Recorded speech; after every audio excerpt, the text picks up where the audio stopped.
Jharkhand BJP की राजनीति भी गरमाई हुई है। बीजेपी सांसद जयंत सिन्हा ने पार्टी से मिले कारण बताओ नोटिस का करारा जवाब दिया है। जयंत सिन्हा झारखंड के हजारीबाग से बीजेपी के सांसद हैं और अभी कुछ ही दिनों पहले पार्टी ने उन्हें नोटिस थमाकर पूछा था कि आखिर वो पार्टी के लिए चुनाव प्रचार में दिलचस्पी क्यों नहीं ले रहे। अब जयंत सिन्हा ने इस पर अपनी बात रखी है और उन्होंने बताया कि वो निजी कार्यों की वजह से फिलहाल देश से बाहर हैं और उन्हें किसी भी पार्टी के कार्यक्रम, रैली या फिर संगठनात्मक बैठक में आने का कोई भी निमंत्रण प्राप्त नहीं हुआ है। जयंत सिन्हा ने अपने नोटिस का जवाब लिखित में दिया है और इसे उन्होंने सोशल मीडिया एक्स पर भी अपलोड किया है। जयंत सिन्हा ने कहा कि उन्होंने पोस्टल बैलेट के जरिए अपना मतदान किया क्योंकि वो अपने निजी कार्यों की वजह से विदेश में थे। जयंत सिन्हा ने अपने जवाब में लिखा है कि पार्टी यह चाहती है कि यदि मैं चुनाव से जुड़ी गतिविधियों में हिस्सा लूं तो निश्चित तौर पर आपको मुझसे संपर्क करना चाहिए था। यहां तक कि झारखंड बीजेपी के किसी भी वरिष्ठ अधिकारी, सांसद या विधायक ने संपर्क करने की कोशिश नहीं की या फिर मुझसे संपर्क नहीं किया। मुझे पार्टी के किसी भी इवेंट, रैलियों या बैठकों का न्योता नहीं मिला। झारखंड बीजेपी के महासचिव आदित्य साहू ने जयंत सिन्हा को नोटिस जारी कर जवाब मांगा था।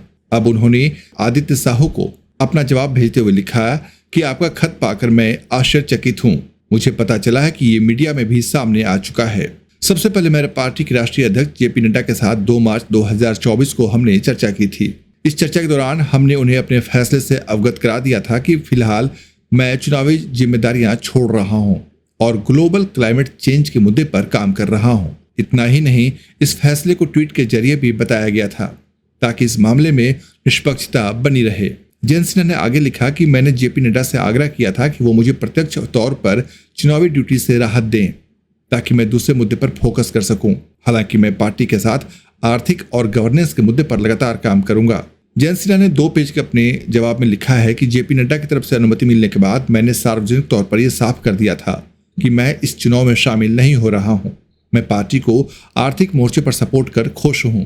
पार्टी ने इस बार लोकसभा चुनाव में हजारीबाग से मनीष जायसवाल को अपना उम्मीदवार बनाया है। मेरे द्वारा प्रत्याशी पद छोड़ने के बावजूद यहाँ के कई लोगों और पार्टी वर्कर्स ने मुझे दिल्ली जाने के लिए कहा और अपनी उम्मीदवारी नहीं छोड़ने के लिए भी कहा। ये एक बेहद मुश्किल समय था। लोग काफी भावुक थे, लेकिन मैंने पॉलिटिकल डेकोरम बनाए रखा। 8 मार्च 2024 को मैंने मनीष जायसवाल को उम्मीदवार बनाए जाने पर उन्हें बधाई दी थी।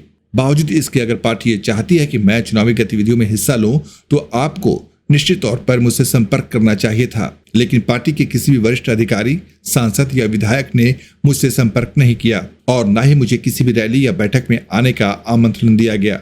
गौरतलब है कि इस बार बीजेपी ने हजारीबाग सीट से जयंत सिन्हा को टिकट नहीं दिया, पार्टी उम्मीदवार नहीं बनाया और हालांकि जयंत सिन्हा ने पहले ही ट्वीट कर इस बारे में बता दिया था कि वो चुनाव से दूर रहने वाले हैं। मनीष जायसवाल को पार्टी ने चुनावी मैदान में उतारा है और अब पार्टी जयंत सिन्हा को नोटिस जारी कर उनसे सवाल पूछा था और जवाब मांगा था। जयंत सिन्हा ने बीजेपी के आदित्य साहू के सवाल का करारा जवाब दिया है। अब देखना है कि झारखंड की राजनीति किस करवट बैठती है। दोस्तों, आपको इस नोटिस और उसके जवाब के बारे में आपका क्या सोचना है, कमेंट करके आप हमें जरूर बताएं। अगर आपको हमारा ये वीडियो पसंद आया हो तो हमारे यूट्यूब चैनल को सब्सक्राइब जरूर करें।